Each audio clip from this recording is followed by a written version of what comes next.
Hello, everyone. Welcome to Leisrealtalk. Happy Tuesday. Happy Wednesday. Uh, I hope your week has been good so far. Am I competing with DNC this week? Okay, I hope I'm not. All right. Well, thank you for joining me. Uh, we've been talking about Xi Jinping's rumors for quite some time. Sometimes I feel like I've become this meaningless YouTuber who gossip in rumors, but that's not, I'm more serious than rumors and gossip. But anyways, after rumors about Xi Jinping's health crisis, losing power in a coup has been or have been circulating for over a month, Xi Jinping's reception of the visiting Vietnamese leader yesterday in Beijing became a highly anticipated event because after the longest absence of 3 weeks, he appeared or reappeared in public yesterday to host a welcoming ceremony. Um, and he also held a bilateral meeting with the visiting Vietnamese officials. However, his personal reappearance didn't completely debunk the rumors, nor stop the discussions about Xi Jinping's health problems. This is attributed to the state media's unusual coverage of the high profile event. Um, Also, China was To Lam, the visiting Vietnamese leader. His name is To Lam. In Chinese, it's Su Ling. I don't understand why the Chinese and the Vietnamese uh, sound so different because I know many Vietnamese words came from Chinese. So the languages are sometimes are similar, but in this case, his name is completely different. I mean, the previous Vietnamese leader, Yuan Phu Chuan, Yuan Phu Chun in Chinese and Vietnamese is Yuan Phu Chuan. I mean, they sound similar, but Su Ling and To Lam are totally two different guys to me. Oh, anyways, I'm not supposed to say the word guy. One of my fans told me not to use the word guy because it's not respectful. Sorry, no offense. Anyways, where was I? Okay, so um, it was, yeah, his title is party secretary of VCP and president of Vietnam. So it's his first state visit after becoming the Vietnamese leader on August the 3rd. So typically, a state visit requires several months of preparation or planning. And Lam's predecessors, Yuan Fuchun and another guy, his last name is Man, M-A-N-H, Man, uh, made their first overseas state visits about 4 to 9 months after taking office. So just 2 weeks after assuming the role of Secretary General seems a little hasty. And also the 2 weeks overlapped with the CCP leaders' summer retreat in Beijing and also the 2 week summer break um, of China's foreign ministry. Remember, they announced that the ministry is taking a 2 week break. So why did To Lam rush to China for this state visit? So today we'll first talk about why Xi Jinping's public appearance didn't debunk the rumors. And then we'll talk about who this Vietnamese leader To Lam is. And then we'll talk about where Sino-Vietnamese relations are going from here. First things first, let's ask $1 million question. Was it real Xi Jinping himself? Or was it a body double who welcomed To Lam? My answer is, well, the person is Xi Jinping. Not only does his appearance, hairline, and the shape of his ears, right, match, but the way he talks and his posture all indicate that it's him. It should, in theory, dispel the rumors that he was seriously ill and incapacitated, but apparently it didn't. And here's why. On the morning of yesterday, let me do this. That's the 19th, Monday morning. Xi Jinping held a welcoming ceremony outside the Great Hall of the People. And the ceremony included inspecting the military honor guards and so on. However, during the live broadcast of the welcoming ceremony, China's national TV used long shots throughout. So here you go. I mean, any shots, people circled where people were trying to find out where Xi Jinping is. People trying to figure out if it was indeed him, but they couldn't get any close look because they used all the wide shots. And later, during the news report of the bilateral meetings, the camera fixed on the wide shot of the room. Here we go. And there was also no close-up shots of either leader. In a video lasting 3.5 minutes, featuring Xi Jinping and To Lam speaking, there was not a single. Actually, I have the video here. Maybe you can. 再次祝贺你 I don't know. I should 当 open 选 your name. 越共中央总书记。 I mean, he talked 你 extremely 就任总书 slowly. 记后，首访就来到中国，充分体现了你对两党、两国关系的高度重视。 Okay, so I'm going to pause his audio because it's kind of very CCP cliche and very boring and long. And you can watch it I provided the link in the description. I found the translation is pretty accurate, except when they translated 命运共同体, they used a more neutral, a neutral version of the translation, like a common community, but it's really a community of common destiny, right? In Chinese. So other than that, the translation is pretty accurate. But anyways, let me come back and talk about this video. So this is a 3.5-minute video featuring Xi and Lam talking, but there was not a single close-up shot of Xi Jinping. And furthermore, but if you look at there's a camera. There's a camera. There was also a man. See, there was a man standing. There was a cameraman with a camera focusing on Xi Jinping. So obviously, it's not like we don't have any close-up shots of him. Of course, there's close-up shot of him, but they didn't bother to show any. So. And also, furthermore, when other major state media outlets like the People's Daily, Xinhua News Agency, and China News Network, I think this is the end. I'm going to stop this. It's really boring. Let me come back.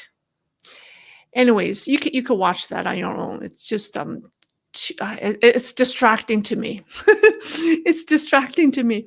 So other media outlets like People's Daily, Xinhua News Agency, and China News Network, when they published the Lam's visit, they were all text-based reports without any visuals. Now, all of these are against the norm and seemed very unusual, right? The live broadcast showed wide shots, no close-up. The bilateral meeting showed wide shots, no close-up. And then print media didn't provide any visuals. They were all only text-based. So people were crying out, what's going on? And so I show you in the footage that it was not because there was no footage. There was a reporter with a camera dedicated to Xi Jinping. But so it seems that the state media state media outlets were trying to avoid him. Therefore, speculations ran wild. People were very suspicious that the person who walked next to To Lam was a Xi Jinping double because there was no close-up. And this uncharacteristic approach by CCP media naturally triggered, wild speculations from various quarters. However, the Vietnamese official media published close-up photos of the meeting. Here we go. Oh yeah, here's the person. So they published these meetings, although yeah, these are all from Vietnamese official media, although the resolution wasn't very high. And then it was not until the Associated Press released a video showing a close-up view of Xi Jinping. It was not until then that people it was then that when people finally saw his face. And a few hours later, around 3 p.m., CCTV finally released videos and photos with the close-up shots of Xi Jinping at the welcoming ceremony and during the bilateral meetings. So how do we explain this strange phenomenon that the Chinese state media avoided close-ups during their coverage of this state visit? Or before foreign press released the footage? It's very odd. Was the Chinese state media boycotting Xi Jinping by not showing close-ups? I highly doubt it. I don't think they have the guts to do it. I don't think that's the reason. Although some people tend to believe that, or some people choose to believe that was the case, but I don't. I think there's only one possibility. That is, the propaganda department of the CCP issued a directive that all close-up footage of Xi Jinping must be reviewed and approved before being published. Remember, I discovered Xi Jinping's tie was photoshopped in the footage of his meeting with the president of Timor-Leste on July 29th. I talked about it in my August 11th program. I think I'm the first person who noticed that tie was photoshopped. But it must be utterly embarrassing to CCTV, right? When people actually see that you Photoshop Xi Jinping's tie, for what? So all major Chinese media outlets were waiting for the images to be selected and approved. Why do they require approval?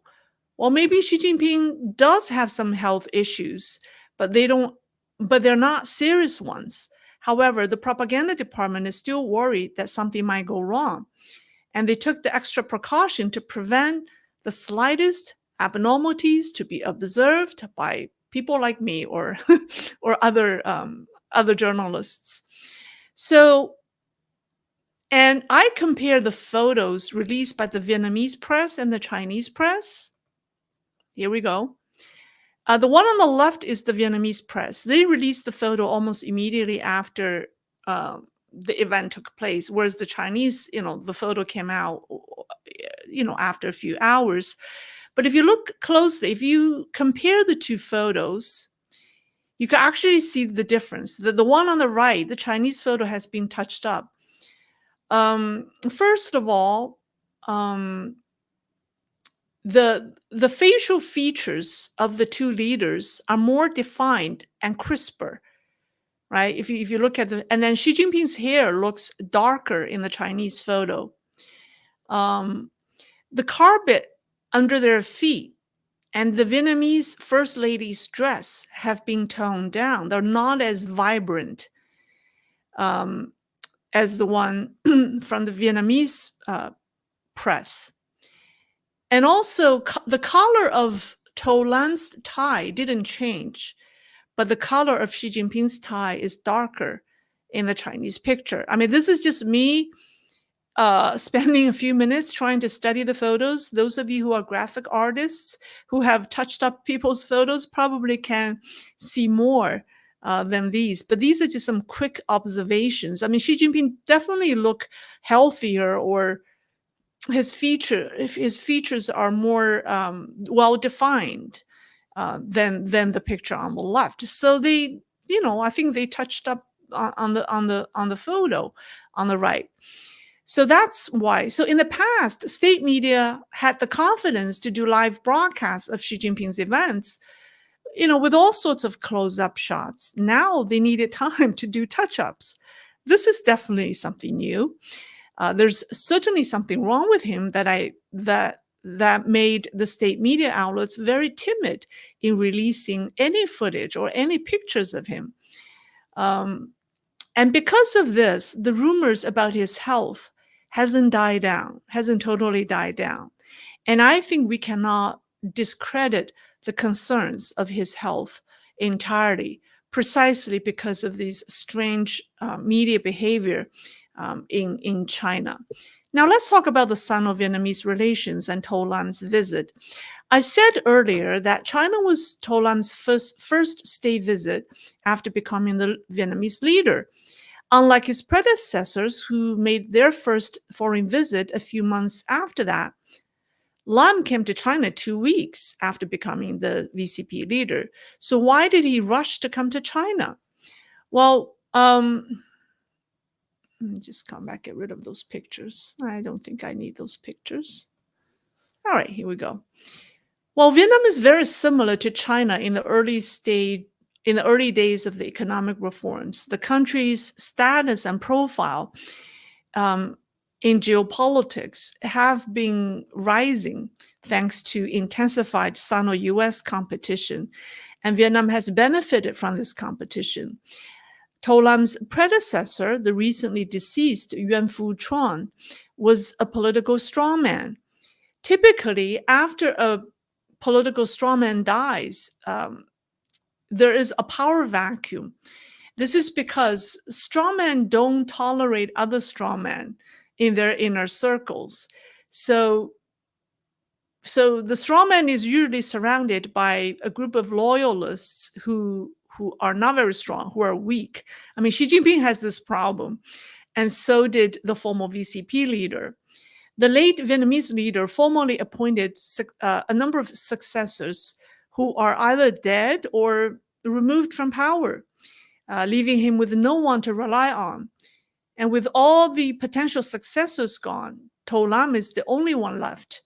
But that doesn't mean Lam's grip on the throne is solid. It only means that, you know, when the strongman is gone and you have this power vacuum, yes, he seems to be the legitimate successor, but that doesn't mean he is the strongest. It doesn't mean he's the strongest. There are other, stronger politicians who may pose a threat to him. So it means that he may have many internal enemies, and he needs to immediately establish himself within the party to earn some legitimacy. So Professor Alexander, I think his last name is pronounced Vuving, I don't know, Vuving, Vuving. Okay. I apologize if I mispronounce your name. So he's from the Asia Pacific Center for Security Studies under the US Department of Defense. He told the BBC that there's an unwritten rule in Vietnamese diplomatic protocol. The highest leader of Vietnam should visit China before visiting the United States. Doing so signals Hanoi's respect for Beijing, which is an important factor in Vietnam's current approach to relations with major powers. I think this observation is true because I think, first of all, Americans don't care about this. Are you visiting me first before the Chinese? I don't think the Americans care as much, but the Chinese do. And also China borders Vietnam. So it's more important for Vietnam to keep good relations with China, or appear to be on a good term with China. So To Lam's trip to China aligns with this unwritten rule, as he is expected to attend the United Nations General Assembly in September to meet with Joe Biden. I think it's in New York, to meet with Joe Biden. So he needs to pay Xi Jinping a visit before September. And also, some people say that To Lam may be friendlier towards the Chinese than his predecessor. And it has to do with who he is and his background. He was the public security minister since 2016. and has taken a hard line on human rights movement in the communist country. He got famous on the internet 2 years ago when he visited a very expensive steakhouse in London. A video showing, here we go, I have this video. Let me start from the very beginning. Yeah. Okay, here we go. Where is it? A video showing Turkish celebrity chef, I think he goes by the name Salt Bay, feeding him morsels of steak in a luxury London restaurant sparked anger in Vietnam. Here we go. And it was a piece of 1,450 pounds tomahawk steak laced in edible, I think, 24 karat gold leaf. And Lam was, Lam was attending the climate summit in Glasgow and visited the London restaurant. Then the restaurant is famous because it's visited by other celebrities like David Beckham and Leonardo DiCaprio. The Vietnamese officials' visit prompted this chef, Salt Bay, to personally serve the dish and perform his signature salt sprinkling move. The video was posted by the restaurant but was taken down later.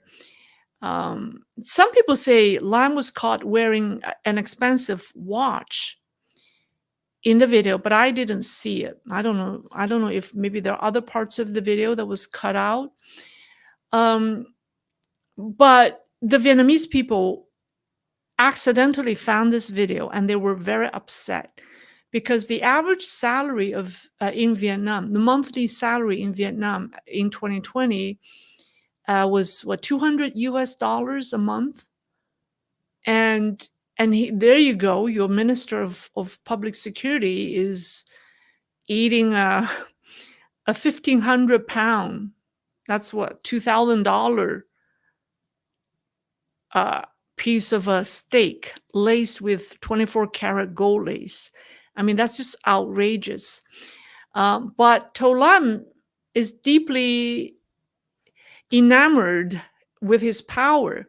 After this video of eating gold-laced steak in London became public, a Vietnamese noodle vendor running a street stall in a city in central Vietnam was arrested and sentenced to 5 years in prison for doing a Salt Bay parody, for mimicking, this guy, this Salt Bay, this guy's move.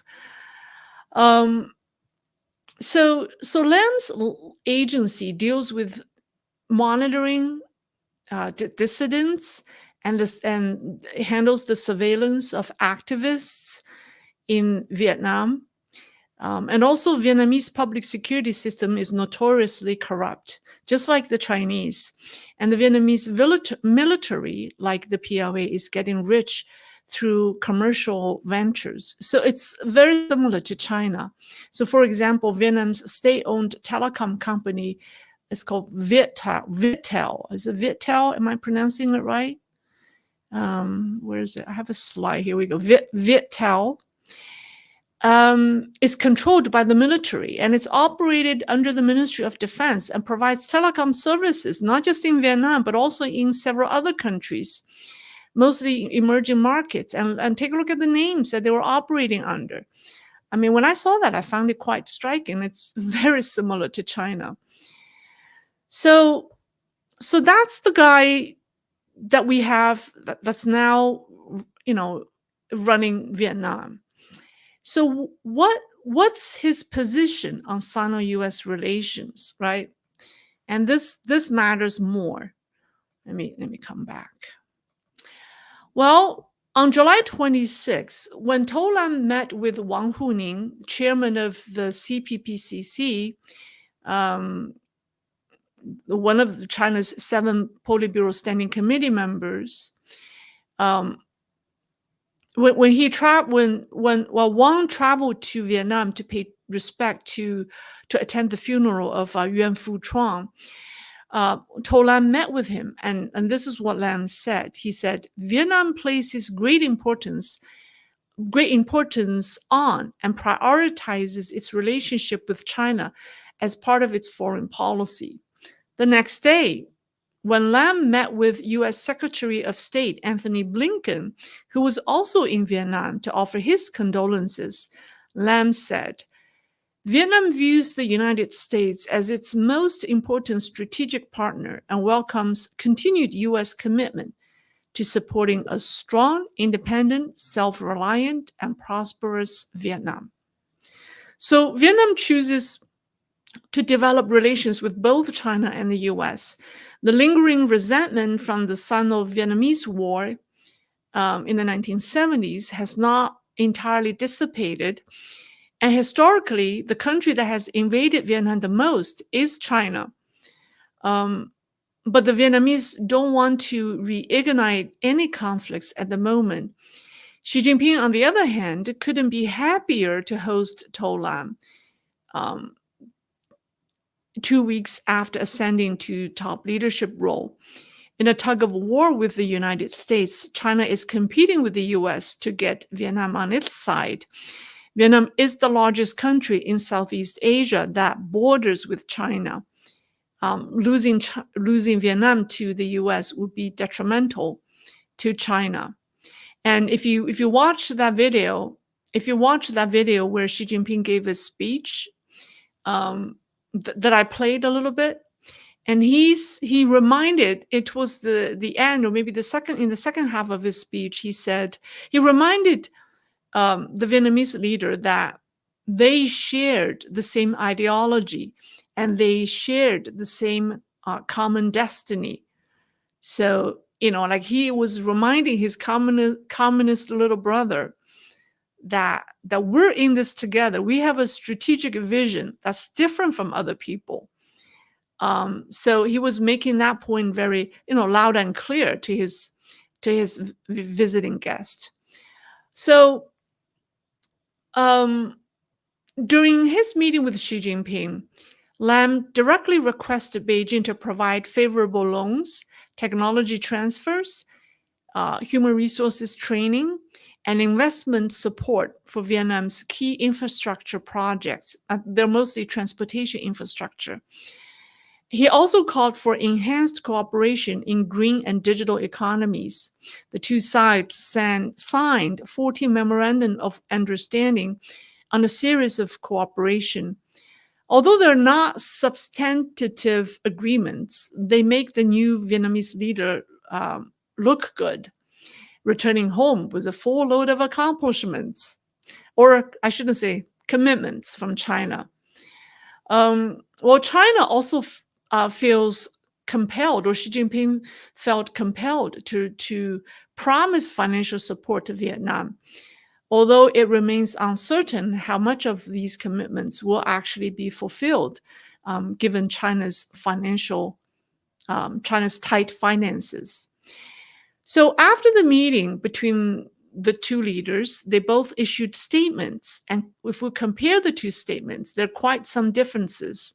So for example, the Vietnamese statement emphasized this. It said, Vietnam adheres to an independent, self-reliant, peaceful, friendly, cooperative, and developmental foreign policy with diversified and multilateral foreign relations. The Chinese statement omitted this text and summarized the meeting as the 6 mores, without providing details. What are the 6 more? Like more of this, more of that? The 6 mores were spelled out in the Vietnamese statement as higher political mutual trust, more practical cooperation in defense and security, deeper pragmatic cooperation, stronger social foundations, closer multilateral coordination, and better management and resolution of differences. The Vietnamese statement also mentioned that regarding maritime issues efforts should be made to properly manage and resolve differences, and mutual legitimate interests should be respected, and disputes should be resolved peacefully. And it reiterated a series of international laws and conventions, such as the UN Charter, the UN Convention on the Law of the Sea. But the CCP statement didn't mention these specific contents, and only vaguely said that the Vietnamese side is willing to properly manage maritime differences with the Chinese side. So you see, they're just, the statements are saying their own things. The Vietnamese statement is saying what it wants, and the Chinese statement is saying what they want. So Sino-Vietnamese relations are not as amicable as these statements declared, right? And there, for example, in early March, the CCP unilaterally announced the demarcation of the new territorial sea baselines in the Gulf of Tonkin between China and Vietnam. And Vietnam subsequently called on Beijing to respect international law. And on August the 9th, Vietnam and the Philippines conducted their first joint Coast Guard exercise in Manila Bay. And this is a signal from Hanoi to Beijing, showing that Vietnam is willing to cooperate with the Philippines to counter CCP's aggression in the region.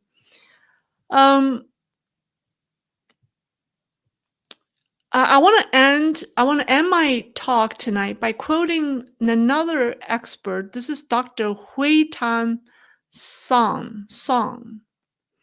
Hui Tam Song, S-A-N-G. And he told the BBC on Monday, he's a researcher in international relations working for the Taiwan, it's called Next Generation Foundation in Taiwan. He said, Vietnam's relations with Russia and the United States are relatively stable, but its relationship with China remains sensitive and has many unresolved issues, such as the South China Sea dispute. And he said, To Lam will continue the policies of his predecessor, but with his background in public security, Lam may find it easier to work with authoritarian leaders such as Xi Jinping and Vladimir Putin. However, this does not mean that Vietnam will ignore its connections with the West. So with that, I wrap up my talk and see if people have questions for me. All right. Okay, let's see. Well, Texas Panda. All right, you are the first leaving me messages. Excellent. All right, let's see. Let me go through the super stickers first, if there are any. I don't think I saw any. Let's see.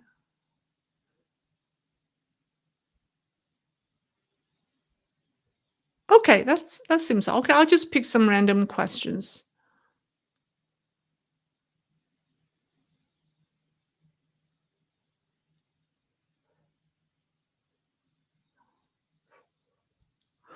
Okay, well, here we have someone leaving an interesting K. Mitch. Let's talk real. Guesswork narratives, yarning. No one, including Washington, really knows what they are discussing. Well, you seem to know what you're talking about. Then share with us your insights. Putting other people's down, doesn't help us. You should, if you have true insights or analysis into the matter, you should share them. The world has too much criticisms, but, not I welcome different opinions. They only make the whole discussions interesting. But people who can't offer any positive analysis or interesting insights, just putting down other people, are not very constructive, in my opinion. But you're welcome to share your thoughts. All right, let's see. All right, let me see. Daniel McGinnis. Lei is the most authentic, trustworthy, hardworking, excellent communicator. I'm proudly wearing her excellent t-shirt and have tea in her mug. Oh my goodness. The wisdom to know, the courage to tell. Well, thank you. I don't think I think I'm authentic. I think I'm trustworthy in the sense that I try not to deceive people, although I do make mistakes. I mean, yes, I am hardworking. Am I an excellent communicator? Yeah, maybe sometimes, but English is not my native language, so I struggle.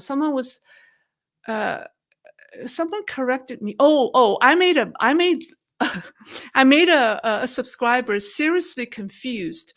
I said the word noteworthy. And he said, I listened to your video over and over. You said not worthy. And he just couldn't understand. And then he said, well, what do you mean not worthy? And it's completely opposite. It's noteworthy. So I need to work on my diction and pronunciation. Um, okay. All right.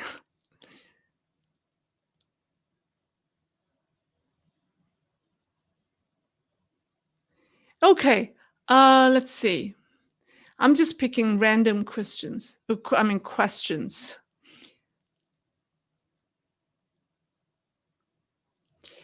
John S. How does relations with Vietnam counter the Philippines, Taiwan, Japan, and India? Well, the relations with Vietnam is very, very, very important to the CCP, primarily because Vietnam is a communist state and it's one of the few that's left, right? You have what? Four left: North Korea, Vietnam, and then Cuba. So the CCP cannot afford to lose Vietnam to the United States. That's why this relationship matters so much.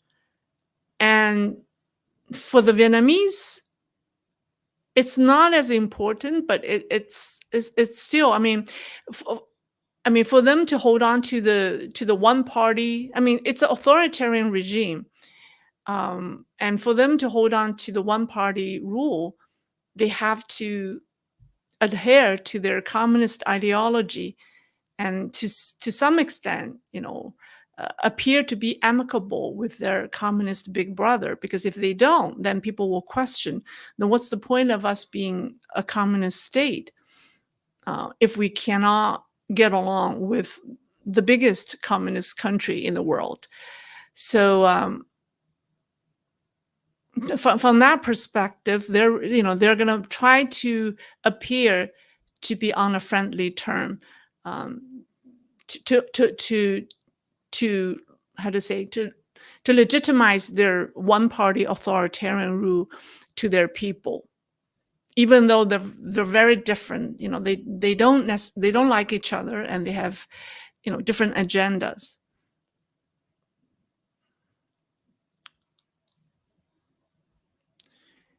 All right, let's see.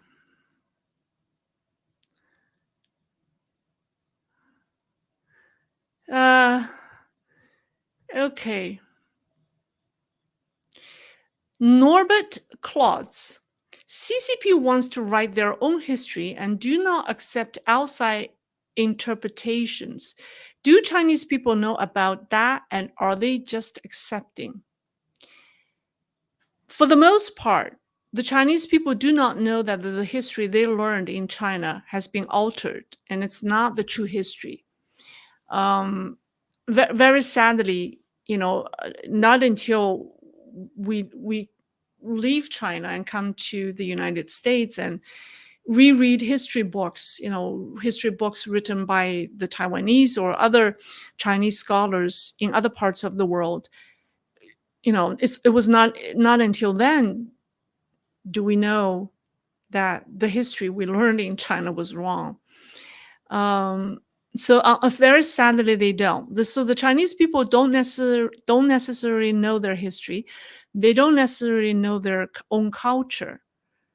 They only know what the CCP wants them to know, and that's very sad. Okay. Do you think the Chinese people appreciate what I'm doing? Of course they do. Because if they truly watch my program, they would know how much I try to help them. Because everything I do is trying to help the Chinese people. The Chinese people doesn't is not the same as the CCP, right? So the fact that why I mean we're Americans are allowed to criticize their government and their politicians and their political parties because the politicians or the political parties do not equate to um, the United States or the people, although they're elected by the people. But in China, like the moment you start to criticize the CCP, then people say you're anti-China. But the CCP cannot represent China. The CCP has only been around for 100 years in China, but China has been around for thousands of years.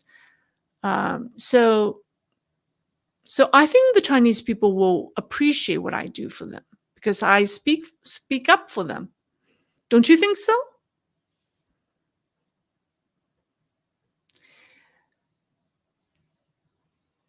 Uh, okay. Okay. Well,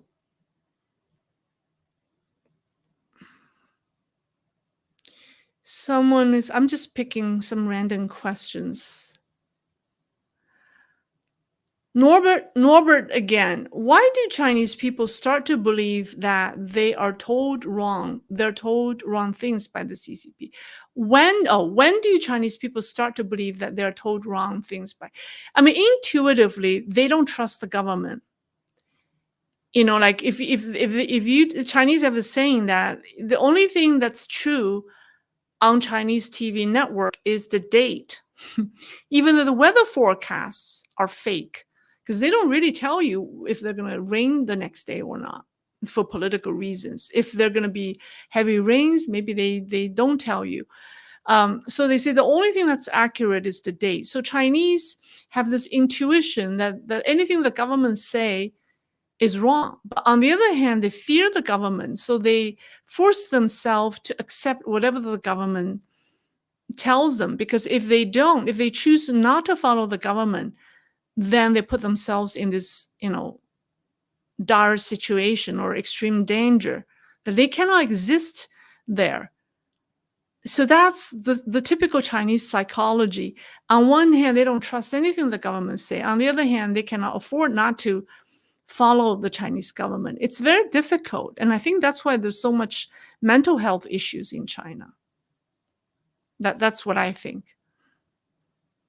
So, um, but there are some some Chinese scholars, very rational people who know exactly what's happening. Many people choose not to say anything because it's too costly if you do. Someone say Chinese live in a chronic state of fear. Yes, and I have Chinese friends who told me that after they've lived here for a long time, when they hear the police siren, they still get nervous. Um, and then I think as Chinese, we have the anxiety of not being accepted. We have this is a complex mental state of the Chinese people. I noticed that in myself, and I noticed that in a lot of Chinese people, because if you have lived in a society where you have to watch everything you say, or you have to be sensitive to your surroundings or your superiors because they control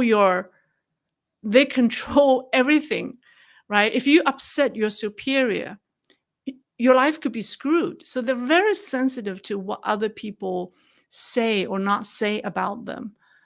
And so they have this very deep fear of how other people think of them, how other people what other people would do to them. The sense of self-protection is very strong, although sometimes it could come out as a like a uh, yeah. Have you seen Chinese people argue and fight? It's very bitter. But sometimes they do that to protect themselves. I think the CCP has really screwed up the Chinese people's mental health, because in that type of environment, uh, you cannot live and behave like a normal human being.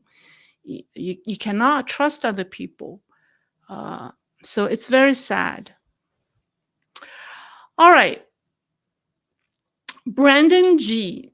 Question: is there a risk that the Vietnamese economy can get overwhelmed by PRC business investment, also then causing strife in Sino-Vietnamese relations?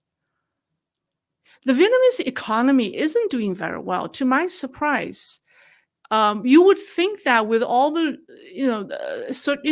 with all the manufacturers relocating to Vietnam, you would think that their economy is doing very well, right? With all the investments that's moving to Southeast Asia, moving out of China, you would think that the Vietnamese economy is doing very well, but apparently not. I think unemployment is still very high. I don't know the cause of that, but the economy in Vietnam isn't doing very well right now. But then if you really think about it, the economy in the whole world isn't isn't well either. Is there any country that's with a great economy right now? I don't know. I don't think so. So Vietnam's population is not 90 million. Vietnam's population is 200 million. It's the population density is actually quite high. In that tiny, long strip of country, you have 200 million people. It's quite dense. Okay, that's all for tonight. I thank you for joining me. Thursday, I'm not quite sure what I'm going to do on Thursday because I do not want to compete with Kamala Harris. So either I'll do a live stream early or I'll release one of the pre-recorded videos. So stay tuned for Thursday. And I thank you for joining, and I'll see you over the weekend. Okay, bye-bye.